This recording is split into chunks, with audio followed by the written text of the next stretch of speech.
Wellness.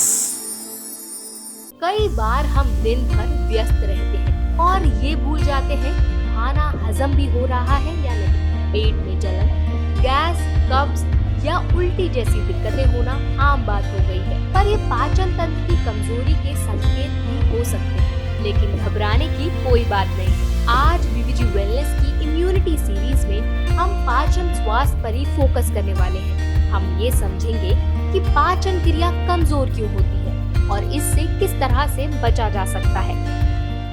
Hello, हाय, नमस्कार। मैं आपकी होस्ट और दोस्त वर्षा दुबे आप सभी का हमारे शो बीवीजी वेलनेस में बहुत बहुत स्वागत करती हूँ। दोस्तों, आज इम्यूनिटी सीरीज में हम बहुत ही इम्पोर्टेंट टॉपिक पे बात करने वाले हैं। आज हम बात करेंगे पाचन तंत्र पे, यानी डाइजेस्टिव सिस्टम पे। दोस्तों, हमारा डाइजेस्टिव सिस्टम जो होता है वो हमारी इम्यूनिटी को भी अफेक्ट करता है। आज इन्हीं सभी विषयों पर हम बात करेंगे, जिसके लिए हमारे साथ मौजूद हैं BVG life sciences and limited की एक्सपर्ट डॉक्टर अर्चना शिंदे। बीवीजी लाइफ साइंसेज एक ऐसी आधुनिक संस्था है जिसके चुनिंदा साइंटिस्ट और डॉक्टर्स अपनी रिसर्च के आधार पर आज के मॉडर्न लाइफस्टाइल के कारण होने वाली समस्याएं, diabetes, heart problems, asthma, liver problems, constipation, hair fall से निपटने के लिए ऐसे प्रोडक्ट्स का निर्माण कर रहे हैं जो ह्यूमन लाइफ को साधारण से बेहतर और बेहतर से बेहतरीन बना सकते हैं। उन्हीं चुनिंदा एक्सपर्ट्स में से एक बहुत ही प्रतिभाशाली भारत विकास ग्रुप यानी बीवीजी के वेलनेस क्लिनिक की कंसल्टेंट हैं डॉक्टर अर्चना शिंदे। आपने आयुर्वेद में स्नातकोत्तर किया है और साथ ही आपने आयुर्वेद में पीएचडी की उपाधि हासिल की है। स्कोपस, वेब ऑफ साइंसेज जैसी विभिन्न उच्च अनुक्रमित पत्रिकाओं में आपके कई वैज्ञानिक शोध लेख और शोध पत्र प्रकाशित हुए हैं। आप international academy of Ayurveda, global Ayurveda academy संयुक्त राज्य अमेरिका की आजीवन सदस्य हैं। आप बीवीजी के माध्यम से लोगों की स्वास्थ्य सेवा में लगी हुई हैं। डॉक्टर अर्चना, आज बीवीजी वेलनेस के इस मंच पर आपका बहुत बहुत स्वागत है। Thank you so much. तो मैम, आज के हमारे इस एपिसोड में हम बात करने वाले हैं कि किस प्रकार से हमारा जो डाइजेस्टिव सिस्टम होता है वो हमारी इम्यूनिटी को अफेक्ट करता है। तो सबसे पहला सवाल तो मेरा यही है आपसे कि जो हमारा डाइजेस्टिव सिस्टम है, क्या उसका कुछ इम्यूनिटी से कुछ रिलेशन है और कैसे प्रभावित करता है? आपका सवाल मैं थोड़ा अलग तरीके से समझाती हूँ। बेसिकली हमारी डाइजेस्टिव सिस्टम से इम्यूनिटी बूस्ट नहीं होती है। तो इम्यूनिटी है कहीं पे, तो वो कहीं ना कहीं अगर वो वीक है तो आपके उसका असर आपके डाइजेस्टिव सिस्टम पे भी दिखता है। हम लोग पाचन संस्थान या पाचन तंत्र एक बहुत इम्पोर्टेंट मेटाबॉलिज्म है हमारे बॉडी का, जो कि हमारी पूरे शरीर का जो ये मशीन भागने के लिए जो काम करती है, दौड़ती है, इसके लिए ये पाचन तंत्र कहीं ना कहीं बहुत इम्पोर्टेंट रोल प्ले करता है। जो भी हम लोग खाना खाते हैं उसका विघटन, उसको एब्सॉर्प्शन, उसका डाइजेशन, उसका अलग अलग केशिकाओं तक, सेल्स तक पहुंचाने का काम, बिल्कुल, और जो वेस्ट प्रोडक्ट है उसका एक्सक्रीशन का काम। तो ये सभी चीजें हमारे डाइजेस्टिव सिस्टम या गट करती है। बिल्कुल, इसमें बहुत सारी चीजें होती है, बहुत सारे फ्लूइड्स होते हैं जो ये डाइजेस्टिव सिस्टम का काम करने के लिए हेल्प करते हैं।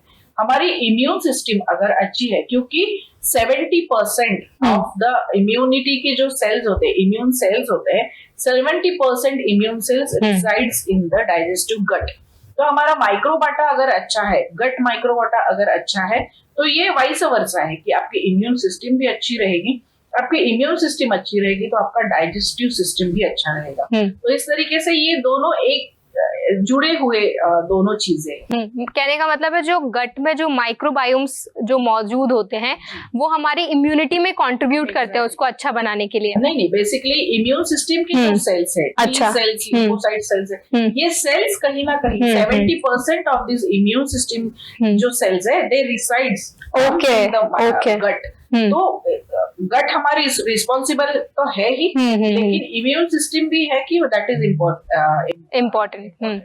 तो मैम, अगर किसी का डाइजेस्टिव सिस्टम अच्छा नहीं है तो क्या इंडिकेशंस होते हैं जिससे वो आइडेंटिफाई कर सकते हैं कि उनके डाइजेस्टिव हेल्थ में कुछ प्रॉब्लम है? जी, ये हमारे खान पान पे बेसिकली बहुत निर्भर है। और बहुत बार खान पान के बजाय भी अगर कोई इन्फेक्शन है या बैक्टीरियल इन्फेक्शन है या कुछ वायरल इन्फेक्शन है या कोई डिसीज की इन्फेक्शन है, तो इससे कहीं ना कहीं आपके गट पे असर दिखता है। तो बहुत बार डाइजेशन के प्रॉब्लम्स ये खान पान से रिलेटेड तो होते ही है, फॉर एग्जाम्पल एसिडिटी हो गई, खाना हजम ठीक होता नहीं है, ब्लोटिंग होता है, पेट फूलने जैसा लगता है, या जो खाना खाया है वो पूरा पचता नहीं है, पेशेंट को कॉन्स्टिपेशन होता है, पेट फूले जैसा लगता है। तो ये छोटी छोटी बहुत सी डाइजेस्टिव सिस्टम के रिलेटेड ये बहुत छोटे छोटे चीजें हैं जो पेशेंट अलग अलग तरीके से अनुभव करता है।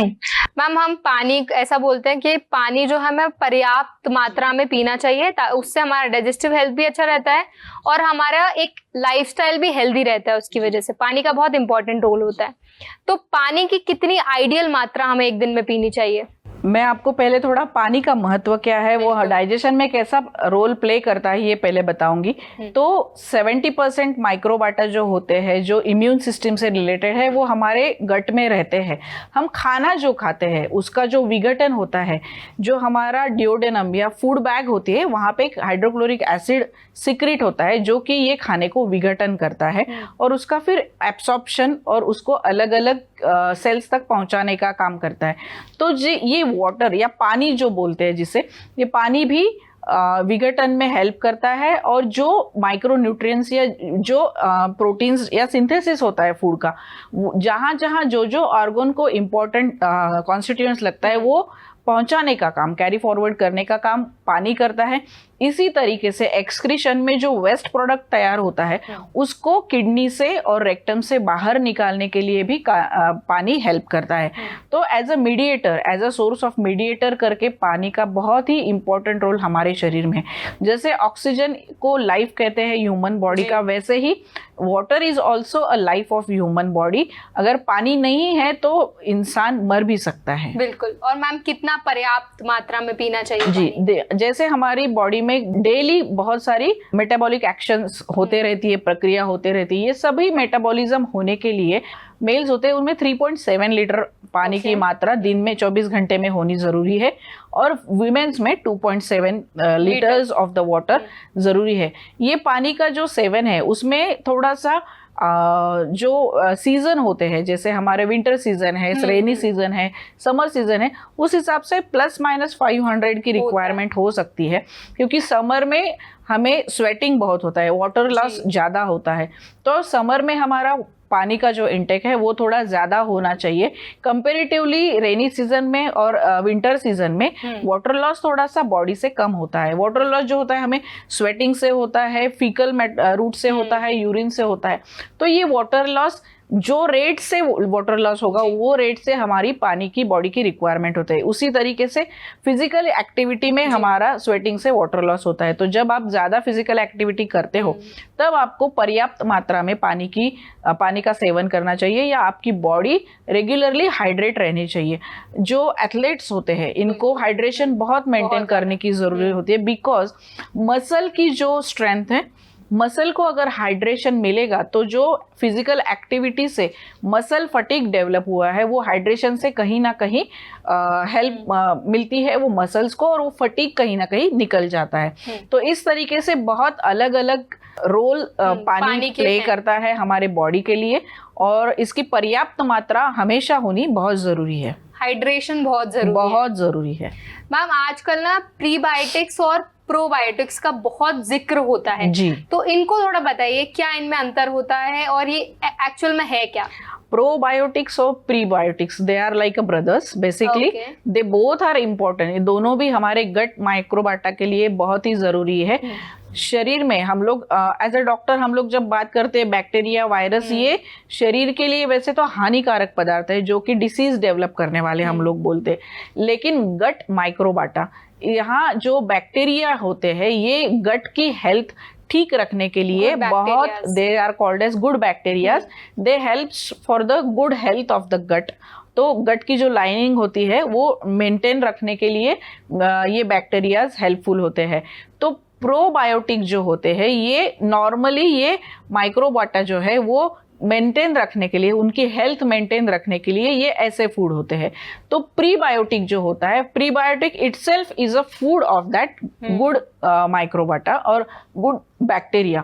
तो बहुत सारी ऐसी फूड है या खाने की चीज़ें हैं जिसमें से हमें प्रीबायोटिक्स और प्रोबायोटिक्स मिलते हैं। तो ये दोनों ही वैसे तो डाइजेस्टिव सिस्टम के लिए और गट हेल्थ के लिए दोनों भी इम्पोर्टेंट है। ओके मैम, अभी आपने बताया कि जो गुड बैक्टीरियाज होते हैं वो हमारे गट के लिए बहुत अच्छे होते हैं। जी। तो और ऐसे कौन से फूड आइटम्स हैं जो गुड बैक्टीरियाज को बनाने में मदद करते हैं और हमारे स्वास्थ्य के लिए अच्छे होते हैं? अभी हमने जो प्रीबायोटिक्स की बात की, वैसे ही ये प्रीबायोटिक्स जो फूड होता है ये बैक्टीरिया के लिए, ये प्रीबायोटिक्स हमारे बहुत सारे खाने के तत्व में मौजूद होते हैं। इसमें सबसे इम्पोर्टेंट, सबसे ऊपर जो आता है वो है दही, कर्ड। कर्ड में लैक्टोबैसिलस होते हैं जो कि एक लाइव बैक्टीरिया करके काम करते हैं, जो हमारे गट की हेल्थ के लिए बहुत अच्छा रोल प्ले करते हैं। इसी के साथ फर्मेंटेड फूड में जब फर्मेंटेशन प्रोसेस होती है तो वहाँ पे भी ये बैक्टीरिया ग्रो होते हैं। ये फर्मेंटेशन में जो बैक्टीरिया ग्रो होते हैं ये कहीं ना कहीं जाके गट में जो माइक्रोब्स है उसकी लेवल मेंटेन करने के लिए और टॉक्सिन्स को रिमूव करने के लिए हेल्प करती है। तो जो fermented food, for example idli जैसे है, ये हम लोग जो गट से रिलेटेड, डाइजेस्टिव सिस्टम से रिलेटेड जो पेशेंट होते हैं उनको खाने के लिए बोलते हैं। इसी के साथ विटामिन सी जिसमें बहुत अच्छे प्रमाण में उपलब्ध होता है, जैसे कि ऑरेंजेस है, स्वीट लाइम है, स्ट्रॉबेरीज है, ब्लूबेरीज है, इनमें सभी में विटामिन सी की मात्रा इतने अच्छे तरीके से होती है। ये vitamin C also helps to maintain gut microbiota, और जो माइक्रोब्स होते हैं गट की उसकी हेल्थ मेंटेन रखने के लिए vitamin C also is very important. इसी के साथ साथ हम लोग गट की जो हेल्थ है वो मेंटेन रखने के लिए कुछ फ्रूट्स, जैसे मैंने स्वीट ऑरेंज बोला है, उसी तरीके से बनाना एक है जो कि इनर लाइनिंग्स मेंटेन रखने के लिए, इंटेस्टिनल लाइनिंग्स मेंटेन रखने के लिए हेल्प करती है। हाई फाइबर डाइट जो गट हेल्थ ठीक रखने के लिए, क्योंकि जो खाना हम लोग खाते हैं उसका एब्सॉर्प्शन तो होता है, लेकिन अगर फाइबर रिच फूड नहीं होगा तो वो पेशेंट को इंडाइजेशन का प्रॉब्लम, बर्पिंग है, उसको डकार आना है, पेट फूलना है, कॉन्स्टिपेशन है, ऐसी चीज़ें पेशेंट महसूस करता है। तो ऐसे इसमें हमको बल्क प्रोड्यूसिंग फूड इसमें बनाना एक बहुत इम्पॉर्टेंट रोल प्ले करता है। फाइबर ग्रीन वेजिटेबल्स, इसका हमें सेवन करना है। ये सभी चीज़ें कहीं ना कहीं गट माइक्रोबाटा जो है उसका, माइक्रोब्स के जो हेल्थ है उसको मेंटेन रखने के लिए हेल्प करती है, उसको स्ट्रेंथ देने के लिए हेल्प करती है। इसी के साथ साथ खाने में हमने बटर मिल्क, हम पेशेंट्स को बहुत डेली बोलते हैं कि जो पेशेंट्स को अपर रेस्पिरेटरी श्वसन संस्थान की अगर उनको कोई बीमारी है नहीं और उनको डाइजेस्टिव सिस्टम उनकी अगर ठीक रखनी है तो फ्रेशली प्रिपेयर्ड बटर मिल्क आपके दिन के खाने में, हम लोग रात को आयुर्वेद में हम लोग शाम के समय में दही, मक्खन या बटर मिल्क खाने में मना करते हैं, क्योंकि ये कफ का काल बताते हैं, जो कफ बढ़ाने वाला काल होता है। तो दिन में अगर आप खाना खा रहे हो, लंच में आप फ्रेशली प्रिपेयर्ड बटर मिल्क रोज लीजिए। Butter milk have ample amount of lactobacillus, जो कि आपकी इंटेस्टिनल लाइनिंग्स को बरकरार रखने के लिए, जो गट माइक्रोबाटा है वो ठीक रखने के लिए और डाइजेस्टिव सिस्टम को प्रॉपर फंक्शनिंग के लिए हेल्प करती है। तो इस तरीके से बहुत सारे फूड अवेलेबल है जो कि हमारी गट्स की हेल्थ के लिए हेल्पफुल है। बिल्कुल मैम। दोस्तों, अगर डाइजेस्टिव हेल्थ से संबंधित कोई सवाल आपके मन में है, यदि कोई प्रश्न आप पूछना चाहते हैं तो हमारे स्क्रीन पर दिए गए कॉन्टैक्ट डिटेल्स पे संपर्क कर सकते हैं। तो अब मैं चाहूंगी कि अक्सर क्या होता है जब हम खाना खाते हैं तो बहुत से ऐसे लोग, हर एक की प्रेफरेंसेस एक्चुअली अलग अलग होती हैं। तो कुछ लोग खाने के बाद तुरंत सो जाना प्रेफर करते हैं, कुछ लोग थोड़ा वॉक करना प्रेफर करते हैं। तो ये जो आदतें हैं, क्या ये सही है हमारे पाचन तंत्र के लिए या गलत है? जी, पाचन तंत्र ही एक बोल रही हूँ कि ये कंटिन्यूस प्रोसेस है। तो ये प्रोसेस अगर कंटिन्यू रखनी है तो वो रुक के नहीं होने वाला। जब आप खाना खाते हो तो उसका डाइजेशन होने के लिए आपके बॉडी को एक्टिव रखना जरूरी है। तो आप बहुत पेशेंट ऐसे मैंने देखे हैं कि रात का खाना खाने के बाद तुरंत सो जाते हैं या फिर दोपहर में खाना खाने के बाद बैठे रहते हैं। तो ये बहुत ही गलत तरीका है। तो आपको अगर डाइजेस्टिव सिस्टम आपकी अच्छी रखनी है, डाइजेस्टिव सिस्टम से रिलेटेड जो डिसीजेस डेवलप होते हैं अगर वो नहीं होने हैं, तो खाने के एक बहुत सही, बहुत नॉर्मल नियम है कि आप खाना खाने के बाद 2 घंटे तक नहीं सोना है। खाना खाने, रात का खाना खाने और सोने के बीच में मिनिमम 2 घंटे का समय होना बहुत ज़रूरी है। दूसरी चीज़, खाना खाने के बाद बहुत लोग चलते हैं। हम लोग एडवाइस भी करते हैं पेशेंट को कि खाना खाने के बाद थोड़ा 10 मिनट टहलो। तो चलना और टहलना, इसमें फ़र्क है। हमें टहलना है, धीरे धीरे वॉक करना है, ब्रिस्क वॉकिंग करनी है 10 मिनट्स तक, ताकि आपकी जो पचन संस्था है वो एक्टिवेट रहे, जो खाना पेट में गया है उसका प्रॉपर तरीके से विघटन हो। और जो बहुत बार ये होता है कि अगर बॉडी को एनर्जी या एक्टिवेट नहीं रखेंगे तो खाने का जो पचन होता है वो स्लो डाउन होता है। अगर स्लो डाउन होगा तो पेशेंट को उसके साथ साथ आने वाले इफेक्ट्स, साइड इफेक्ट्स को फेस करना पड़ेगा। बहुत बार पेशेंट बोलता है मुझे भारी भारी लगता है, तो यही कारण है कि अगर आप खाने के बाद थोड़ा चलोगे नहीं या तुरंत सो जाओगे तो आपकी जो डाइजेस्टिव सिस्टम वो कहीं ना कहीं स्लो डाउन हो जाती है। फूड का विघटन की प्रक्रिया कहीं ना कहीं स्लो डाउन हो जाती है, जिसके कारण पेशेंट को फिर अलग अलग सिम्टम्स जैसे डकार आना, एसिडिटी बढ़ना या पेट का फूलना, ये सब चीज़ों से फेस करना पड़ता है। बिल्कुल मैम, अक्सर जैसे अभी आपने एसिडिटी का नाम लिया, आपने बोला डकार, ये सारी समस्याएं भी होती हैं, तो इनका कैसे निदान किया जा सकता है? ये बहुत बार ये डकार आना या एसिडिटी, ये बेसिकली बहुत बार ये फूड रिलेटेड ही उद्भव होने वाले चीज़ें हैं, लेकिन बहुत बार स्ट्रेस फैक्टर भी एक चीज़ है, या आपकी पर्याप्त मात्रा में नींद का पूरा ना होना, ये दोनों तीनों चीज़ें ऐसी है, या बहुत अधिक प्रमाण में कैफीन का सेवन करना, ये दोनों तीनों चीज़ें ऐसी है जहाँ पे आपका एसिड जो लेवल होता है, हाइड्रोक्लोरिक एसिड हमारे पेट में जो फूड बैग में जो सिक्रीट होता है, वो हमारी ब्रेन जो होती है वो सिग्नलिंग देती है कि आपको भूख लग रही है, तो ये एसिड सिक्रीट होना शुरू होता है। जब हम लोग खाना खाते हैं तो ये एसिड जो खाना खाया है उस पे अटैक करता है और वो फूड को विघटन करता है।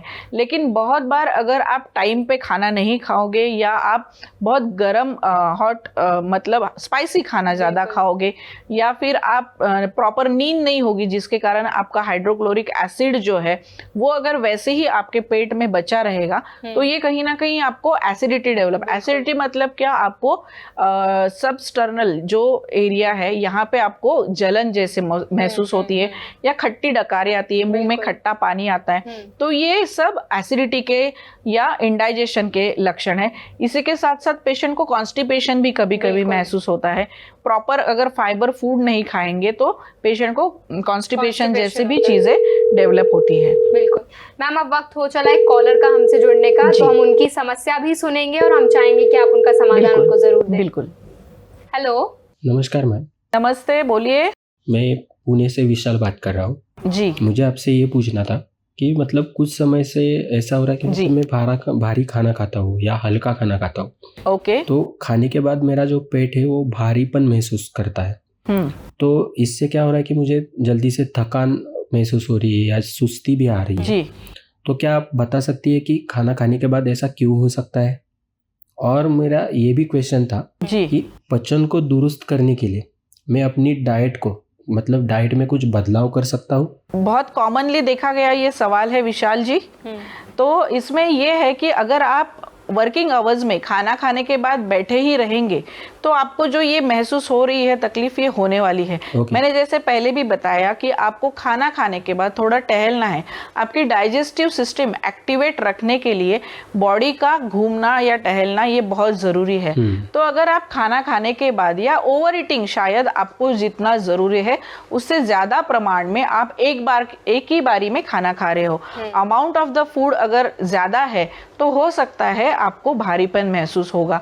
तो मेरी सलाह ये है कि आप खाना एक बार पोर्शन ऑफ जो फूड है आपका, जो वन टाइम पोर्शन है, वो आप डिवाइड कीजिए। हम लोग बहुत बार जब डाइजेशन से रिलेटेड पेशेंट आते हैं तो उनको यही समझाते हैं कि स्मॉल पोर्शन में आप फ्रीक्वेंट डाइट लीजिए, ना कि 2 डाइट लीजिए। हमारे जो डाइटिशियन होते हैं या जो हेल्थ इंस्ट्रक्टर होते हैं वो बोलते भी है कि eat the food of the morning like a king size, लेकिन शाम में आपको खाना नहीं खाना है, कम खाना है। तो ये जो खाने का का जो पोर्शन होता है ये अगर आप डिवाइड करके खाओगे, जैसे आप ब्रेकफास्ट फुल करना है, बहुत बार ये होता है हम रात का खाना रात को 10 बजे खा लेते हैं, फिर डायरेक्टली सुबह 7-8 बजे उठेंगे, या बहुत बार तो लोग सुबह ब्रेकफास्ट भी नहीं करते, मतलब 12 घंटे हमारा जो फूड बैग है वो एम्प्टी है, वहाँ पे हाइड्रोक्लोरिक एसिड सिक्रीशंस तो होता ही है। तो अगर आप खाना नहीं खाओगे इतने लंबे समय तक तो ये एसिड कहीं ना कहीं ऊपर आके फिर आपको एसिडिटी या हेवीनेस की प्रॉब्लम पेशेंट्स महसूस करते हैं। पेशेंट्स को हम लोग यही बताते हैं कि आप हर 4 घंटे बाद स्मॉल पोर्शन में कुछ ना कुछ डाइट लीजिए। ब्रेकफास्ट ये सबसे इम्पॉर्टेंट रोल प्ले करता है। आप जितनी जल्दी उठने के बाद 4 घंटे के पहले, जैसे अगर आप 7 बजे उठ रहे हो तो 9-10 बजे तक आपका ब्रेकफास्ट हो जाना चाहिए, क्योंकि जो रात भर में आपका एसिड सिक्रीशन हुआ है उसको एक्टिवेट रखने के लिए और उसको डाइजेस्ट करने के लिए फूड का हमारे शरीर में होना ज़रूरी होता है। वही उसके बाद अगर आप 4 घंटे बाद नेक्स्ट मील लीजिए। बहुत बार ये होता है 2 खाने में अंतर कम रहता है, उसके कारण भी पेशेंट को पहला ही खाना पूरा हजम नहीं होता है, उसके ऊपर दूसरा पोर्शन लिया जाता है, उससे भी बहुत बार ये होता है कि पेशेंट को भारीपन महसूस होता है। तो अगर इस कई चीज़ों में अगर आपको लग रहा है कि ये चीज़ें आप में भी हो रही है तो इसका आप थोड़ा सा निदान कीजिए और खाने में थोड़ा अंतर रखिए। स्मॉल पोर्शंस में 4-4 घंटे बाद फूड खाइए, क्योंकि हम लोग ये बोलते एक जो पोर्शन ऑफ मील है उसका पूरा डाइजेशन 4 घंटे में पूरा होता है और हमारी जो फूड बैग है वो 4 घंटे में एम्प्टी होती है। तो हर 4 घंटे बाद आपको स्मॉल पोर्शन में अलग अलग फूड खाना है। बहुत बार पेशेंट को हम लोग बोलते हैं सुबह ब्रेकफास्ट कीजिए, 12 बजे 1 बजे लंच कीजिए, 4 बजे फ्रूट्स खाइए कुछ, और रात का खाना भी आपने 8 बजे तक खा लेना चाहिए। इससे आपकी डाइजेस्टिव सिस्टम तो अच्छी रहती है, आपका वेट भी मेंटेन रहता है और आपकी हेल्थ भी तंदुरुस्त रहती है। Thank you ma'am, thank you so much. Vishal ji, हमें पूरी उम्मीद है जो भी समाधान आज हमारी डॉक्टर अर्चना जी ने आपके साथ शेयर किया वो आपको फायदेमंद लगा होगा, और इसके साथ ही जो चीज़ों का ध्यान रखने के लिए उन्होंने आपको बोला है उनका ज़रूर ध्यान रखिए और इसी वजह से आप एक स्वस्थ ज़िंदगी जी पाएंगे। मैम, अब हम चर्चा को थोड़ा आगे बढ़ाते हैं। हमने शत प्लस की बात की थी कि शत प्लस हमारी इम्यूनिटी में बहुत ज़्यादा कंट्रीब्यूट करता है, हमारी इम्यूनिटी के लिए बहुत फ़ायदेमंद होता है। तो क्या शत प्लस डाइजेस्टिव हेल्थ के लिए भी फ़ायदेमंद होता है? शत plus itself is a immune booster solution या लिक्विड हम लोग बोल सिरप है, जो कि अलग अलग डिफेंस एक्शन काम करता है, डिफेंस एक्शन का। तो अगर गट माइक्रोबाटा में एक्सटर्नल कुछ बैक्टीरिया है जो कि डिसीज कैरिंग बैक्टीरिया है, नॉट गुड बैक्टीरिया, लेकिन अगर बैड बैक्टीरिया का अगर कहीं पे ज़्यादा प्रभाव है तो वहाँ पे एज अ इम्यूनिटी बूस्टर करके शत प्लस 100% काम करने वाली दवाई है। लेकिन शत प्लस का रोल इम्यून सिस्टम में डाइजेस्टिव के साथ साथ वो रेस्पिरेटरी सिस्टम में बहुत असरदार दिखाती है। तो अगर डाइजेस्टिव सिस्टम से रिलेटेड हमें इम्यून सिस्टम बढ़ानी है तो शत प्लस के साथ साथ हमारी डाइजेस्ट स्ट्रेंथ करके जो सिरप है इसका अगर आप सेवन करोगे तो आपका जो गट माइक्रोबाटा है उसका हेल्थ मेंटेन रखने के लिए हेल्प होगी।